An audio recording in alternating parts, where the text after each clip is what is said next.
És akkor ott szól a házigazdának, a Peti testvéremnek, a drága szép feleségének, a Redikének, és a keresztelőnek, a nagyon szép Kuslának, a gyönyörű hercegnőnek, a Dögösodótól, Kaposváról és a kedves szép zenekarától. Fogadjátok Toncsócsó szeretettel!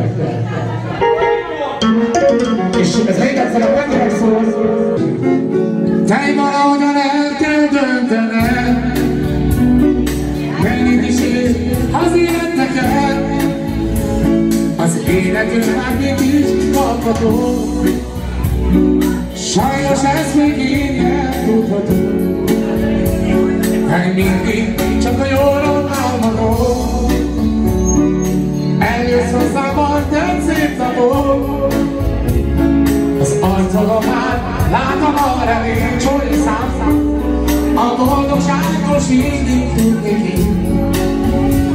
Te hogyha velem vagy, nekem az is jó, hogyha csókolod, nekem az is jó. Te neki már engem elég, a boldogságos mindig tudni ki. Te neki már engem elég, a boldogságos mindig tudni ki. Valahogyan el kell döntenem, mennyit is ér neki az élet nekem. Az élető bármit is kapható, sajnos ezt még én nem tudhatom. Nekem már engem elég, boldogságos mindig. Te hogyha velem vagy, nekem az is jó, hogyha csókolod, nekem az is jó.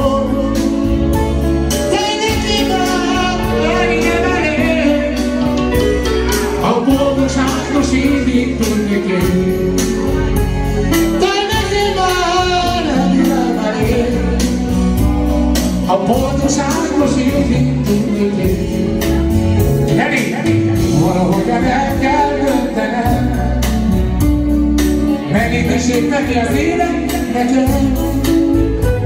Az élető bármit is kapható,